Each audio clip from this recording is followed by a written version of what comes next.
Hi. So this video is about my debt payoff plan. My goals going into the new year, one of them anyway, is going to be to try to pay off at least three pieces of debt here. And I'll get into how much that is and what they are. And we'll hopefully be able to pay off at least part of it. I'm hoping to get this done in under 2 years. We'll see how that goes.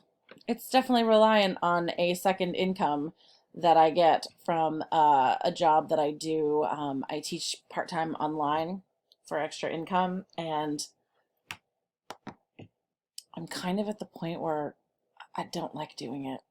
I don't like coming home from work and then having to log on and worry about getting assignments graded within a certain time, and then I feel like 20, 25, sometimes 30 hours a week I'm doing it, and like I like getting the paycheck. It's going to be very hard for me to give up that income, but at the same time, like I kind of want my afternoons back.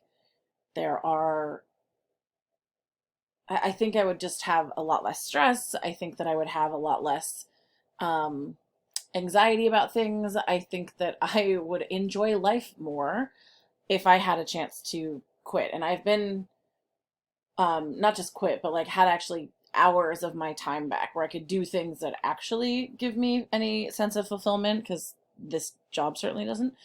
Um, and like it's been okay. It's served me well so far, but within like the last year, it's really felt like a drag.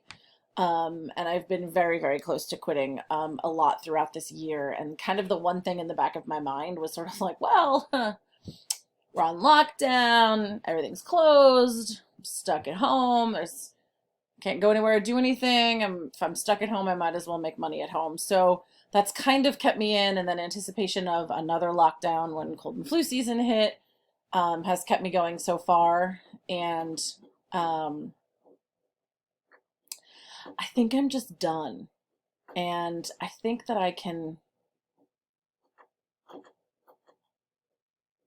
if I can just kind of crank this out and then sort of set up what a plan would be to get the rest of my debt paid off, I think that will help. If the Biden administration comes through with some student loan cancellation, I will quit the next day as soon as that money drops, because that will take a lot off my plate. Like a lot. Not it's not actually the highest debt right now, but if I, instead of having to put the money on that student loan debt towards student loans, if I can put it towards the last one, that would make my life amazing. So let's get into it. So the total amount, $38,444.51. That is how it sits right now. It was actually closer to, when I started, budgeting and paying attention to my money situation, it actually started closer to like 50,000. I'm gonna actually have to go back and double check and see what that actually was. Um, but it was more. So there has been some paid off already, but not really with any particular diligence. Like I was, paying like a little bit more than the monthly payment, but not like, I haven't been like debt snowballing and just throwing money at debt. And I was doing that for a couple of reasons.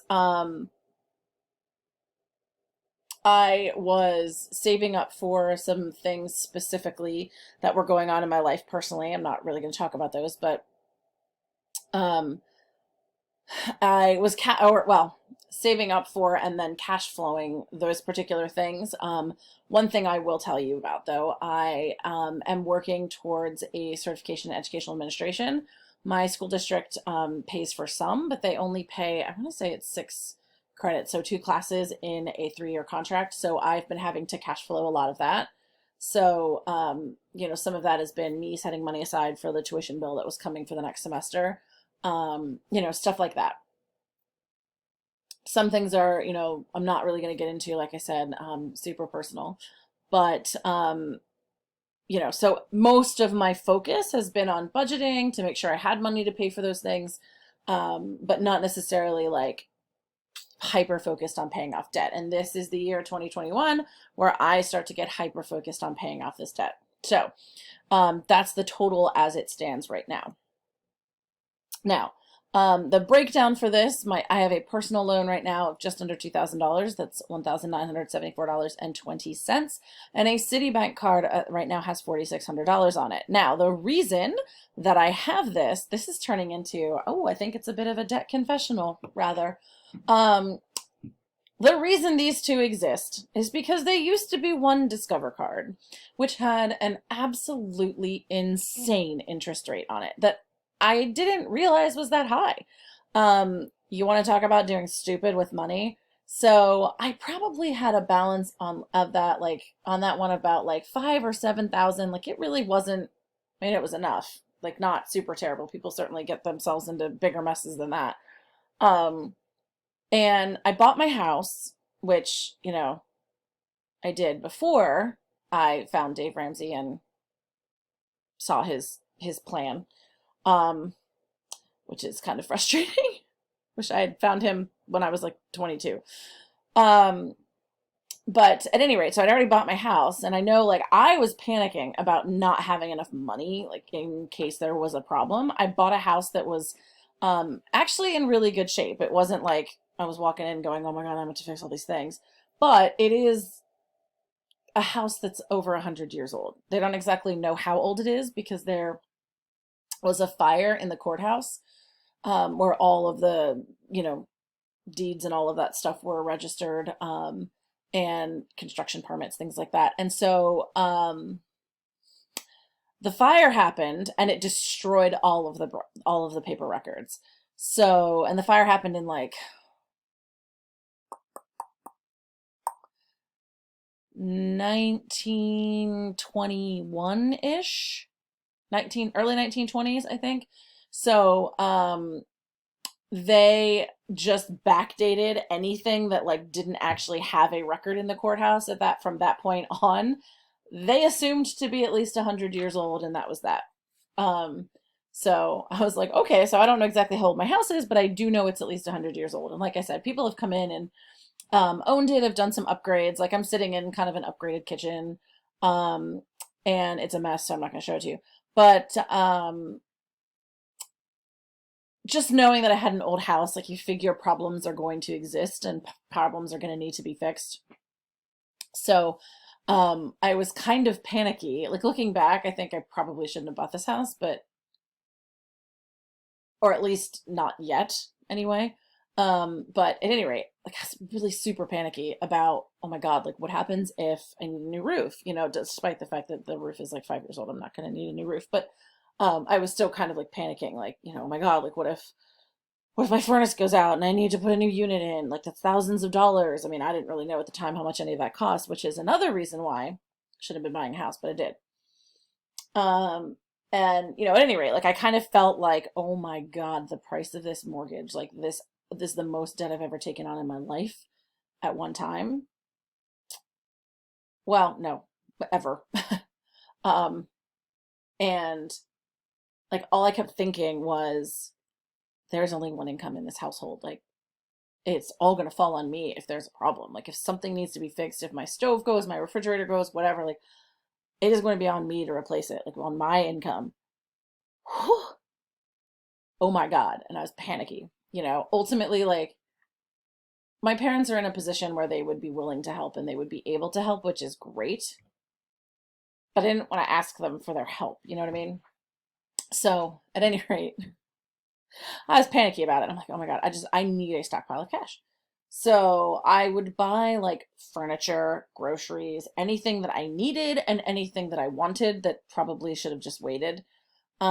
I just put it on my credit card thinking like, okay, well, if it'll just take me like 6 months to like pile up all this cash over here, then I can breathe and then I can turn around and do that same bit and like just attack the credit card with that.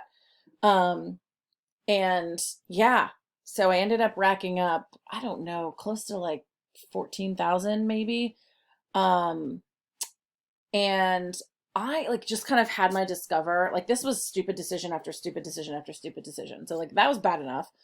And then my Discover card, I was just paying them like a flat 500 a month. Flat 500 a month.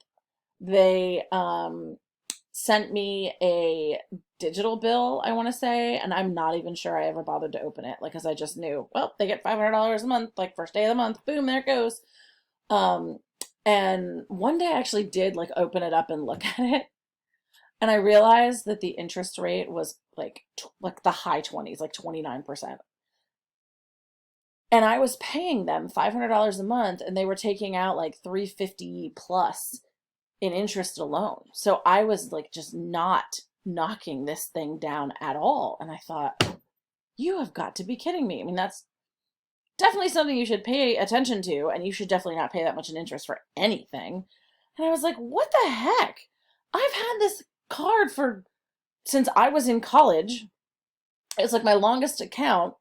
Um, it's my largest balance that I'm allowed to hold. The limit on it is like, I don't know, it's like $20,000 or something. And I thought, you've got to be kidding me. Like, I can't believe I'm paying this much. So, and I had a good credit score. It wasn't like, oh, it's terrible credit and like kind of was in a bind and this, that. So I called up Discover and I thought, like, let me see if I can negotiate a better rate here because this is ridiculous. So I said to the nice lady on the phone, and I explained the situation, and I was like, can I get a better rate? Is there something that I can do here to get a better rate? Like, this is insane. No, they don't do that. So she told me. And no amount of convincing her, because I was like, come on, you can do something. Like, maybe you can't, but like somebody there can. Don't tell me you can't. Um, and no, none of it worked. And I was like, well, okay then. I guess I'm taking my business elsewhere. Like, that's just gonna be what it is. So then I immediately went out and researched like 0% balance transfer credit cards, and found one with Citibank, and it had the longest time frame because, again, remember, I knew I was going to need cash for things like tuition, whatnot. Like, I needed to kind of stretch it out as far as I could.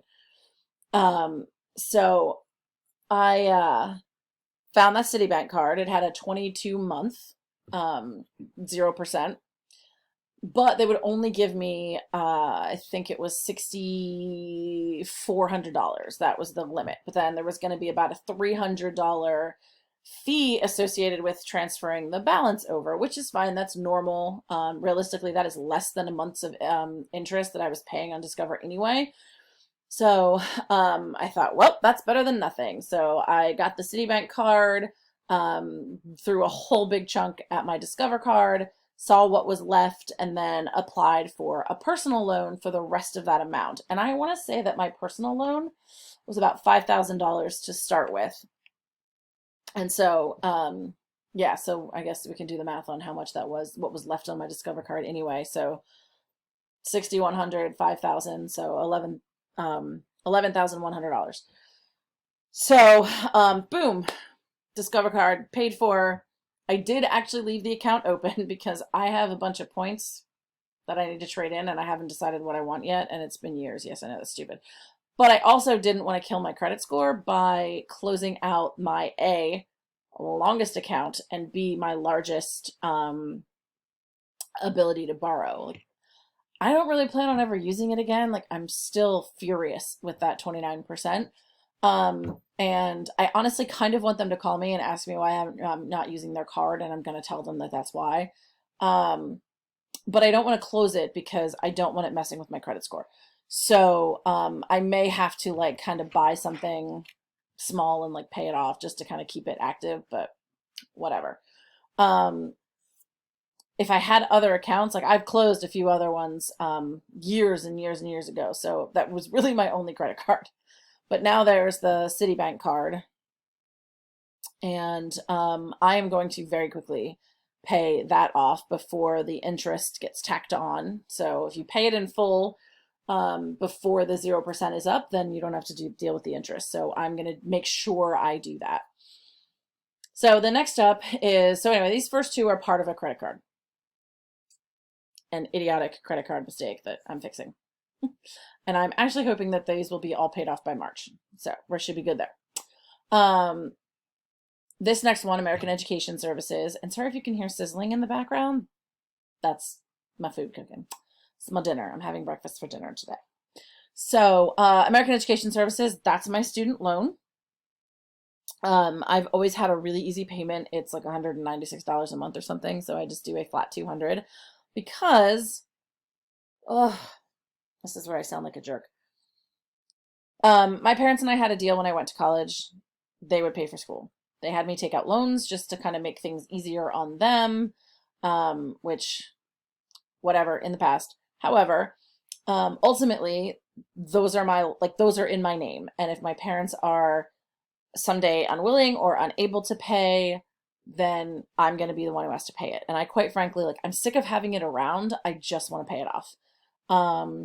So yeah, the plan is to do that and to kind of alleviate like that burden on my parents because my father was actually injured in a fall and my mother's probably going to be retiring in a couple of years. So I'd really rather they don't pay that. So I'm going to work on paying that off. And typically what happens is my mother just sends me the $200 and I put it directly on my student loan. So this last one down here, PSERS, is it's kind of like a 401k loan. That's sort of the easiest comparison that I could think of.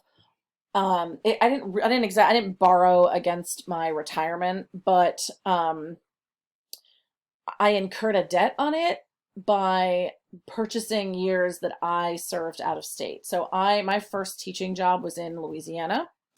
I taught there for 2 years and then got a teaching job in Pennsylvania. Nowhere in this process, I mean, I was young and stupid. It was my fault for not knowing, but I also kind of blamed people who should have known. There should be better systems and processes, especially in human resources departments. And the place I went had like an actual human resources person. That was like their one job was human resources. Whereas like the current district where I work, human resources kind of gets wrapped up into like 18 other different departments. So, I would give my current employer a little bit of grace, a little bit more grace than I would give my former, but either of my former. But anyway, so in my mind, like I paid into Louisiana's retirement system. I can't pay into Pennsylvania's with that because that's Louisiana. I didn't know that I could roll that over. Like I thought I could like roll it into an IRA for me or cash it out. And to be honest, I stupidly cashed it out, didn't use it to like move. But, I had no idea that I could even like just roll it into Pennsylvania. Nor did I have any idea that I could purchase those years until I got to the current district where I'm at. So that annoys me on many levels because I feel like either between the education association at my old district or the HR, like somebody should have been like, hey, did you know you can do this? Nobody told me. So I found out and I was like, oh my God, I'm going to do that. So like I applied and bought my years. And then what they do is they send you a letter and they tell you how much the value of those years are based on like, what they would be worth at this point, probably 10 years later.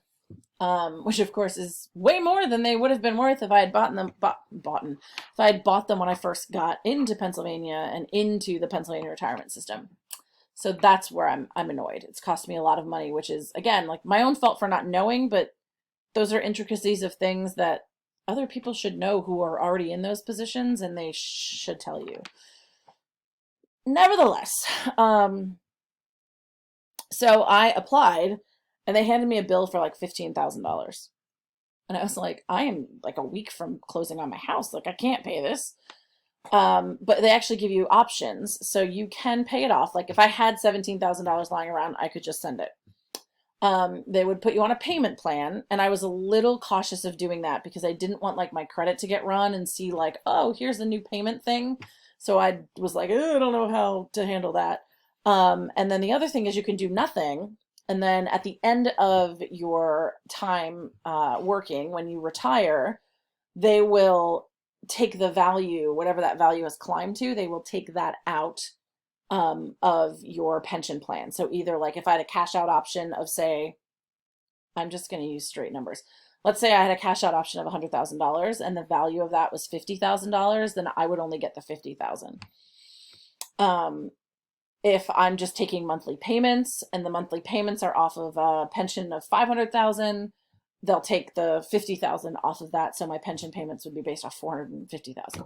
So I thought, I don't want to do that. Like, I don't want to think about that. Like, I want to take care of that now. I don't actually make any payments on it at the moment, but I would like to just kind of put the money in a lump sum fund and throw it there. At the very least, I want to keep up with the interest. So that is definitely a goal that I have for this year, is to at least cover the interest that is going to be growing. So far, it hasn't been terrible. I mean, that's 4 years worth, and it's, gone about 2,000. So it's like 500 a year. Not great. Don't love it. Don't want that to keep climbing, because I think at some point the value I'm getting, getting close to having the right number of years in where the value of my plan is going to start like doubling every couple of years, like 3 or 4 years, double, 3 or 4 years, double. I don't want that doubling every 3 or 4 years too. So I want to get it taken care of. So that's kind of how they break down. Again, the top 3 are the only 3 I actually pay on right now. I have calculated in my budget that I'm going to have an average snowball payment of approximately $1,400 a month. So that my estimated payoff date right now is January 2023. I don't love that. Super don't love that.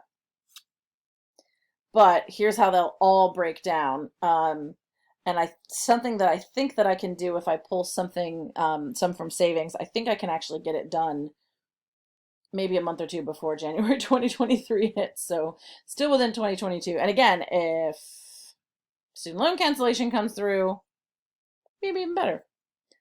I kind of don't think I'm going to get it though, even if it does come through for everybody else. And if it doesn't, I'll make a video on why it did not. And I'll be butthurt. Okay. So my personal loan, my estimated payoff is going to be January 2021. I think it is January 1st right now. Like, I can't pay anything. It won't go into anything until the 4th, but I actually think that I may just pay this off on January 4th. That is ultimately $1,400 a month. So if I take that $1,400 plus that's a monthly payment of about $227. So I'm already putting close to $1,600, close to whatever needs to be on there. And January is a 3-pay month. So I have a 3rd paycheck from my regular job and a 3rd paycheck from my my part-time job. So I think that I can actually easily get there, and I believe I'm going to. So that should be paid off then. So then my new snowball payment will be about $1,627.51. And I will have that, and I should say, this is going to be my average snowball payment. The one in January is going to be enormous, actually. It's going to take out this, just kidding. It's going to take out the personal loan, and it's going to take a big chunk out of that one, because that's going to include the stimulus check money. It is going to include my 3rd pay for both my jobs. So that's going to be an extra lot. So that first snowball is going to be kind of enormous. It's going to take a decent chunk out of this. But even if it, just on this snowball alone, it would take me, my new snowball payment, once I get my personal loan paid off, would be $1,627.51 plus the $100 that automatically go on the Citibank card. So $1,721.51 cents a month. I might just round that up to $1,730 and see if I can squeeze $3 out of my budget, or $250 rather. And so my estimated payoff for that is going to be, I think, March 21st. And March 21st, March of 2021. Good Lord, I can't talk. So I think I can make that happen, especially with the 3-pay month in January. I need to pay that off in March because the interest starts up in April. So I'll pay that off sooner, actually, if I can. And I'm not quite sure, like, I didn't actually calculate what January's payoff is going to look like, so I'm not actually quite sure. I might be able to do that in February too. Um, we will see. But then $1,727.51 a month towards my student loans, which will probably still include the $200 from my parents. So that should definitely be paid off then by December of 2021, assuming I can keep that snowball payment. And I'll be honest, like I said, I really want to quit my job. So I don't know if that's going to happen or not. But that's the general plan. And then December, January for the rest. I think I can do that in a year. It kind of makes me want to vomit when I think I'm going to save $17,000 and just pay it on something. At least this is something that at some point is going to grow and I'll see something out of, but those payments just, they kill me. Okay. So that at the end of 2022, I should be debt free. Now, there may be some things that come along that change that.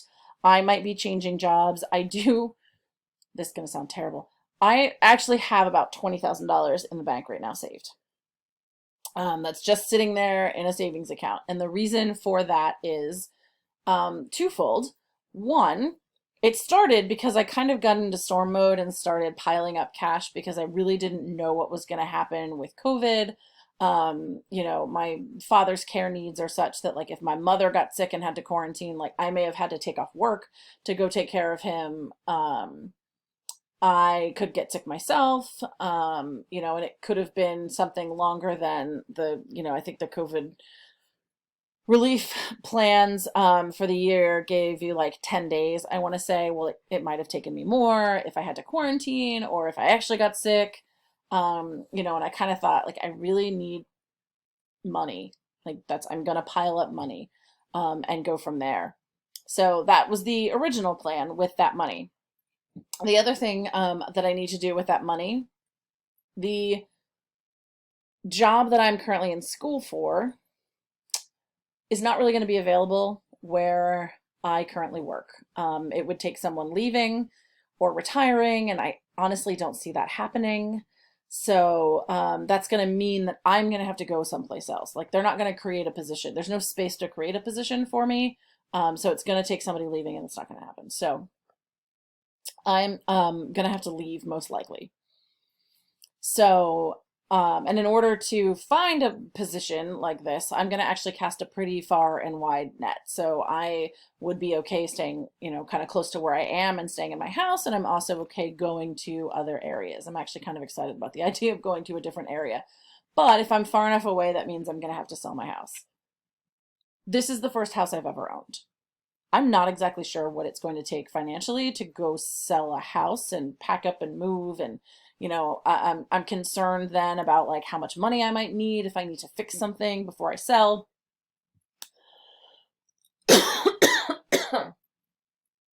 Excuse me. So because I'm not really sure, the money that I have saved up right now, that's, to be honest, working in a school, I'm still in I might need that from COVID money. And then, once we get through COVID, at least get everybody vaccinated to the point of herd immunity, I suppose, then I'll decide, or by then, hopefully I'll figure out, if I need to move, if I'm going to stay here in my house. And then when I actually sell this house, I'm going to rent. So at that point, I will take a look at what my debt situation looks like. At least, I'll be down to the student loan, unless that's been canceled. And the student loan and my PCERS. So, I may at that point take, I'm not sure. I kind of doubt I'll make any money off this house. Probably, I think I'll be happy to just walk away with what I put in. But if I happen to, like, I might be able to take some of that money and put it on some of the debt to get it paid off faster. We'll just have to kind of see. But I'm not against, as a renter, I'm not against the idea of going down to like $1,000 emergency fund. So if that's the case, and let's say when all is said and done, I have $15,000 left of all that money. Um, I've got everything moved, etc. Like I have no problem taking 14,000 of it and chunking it on something. No problems whatsoever as a renter. So we'll see what that's going to look like in the future, but that's my debt story, my plan to pay it off and to be completely consumer debt free, and then start doing things correctly with my money. Like this time, I'm actually going to build up a proper 20% down payment. I didn't do that this time. I put like 5% down. So yeah, this time I'll do it right. So that might mean renting for a couple of years. I don't want to go move somewhere because I don't know if that's exactly where I'm going to want to live anyway. So yeah, I'll rent and then figure out where I'm going to buy and go from there. Okay, that's the debt story.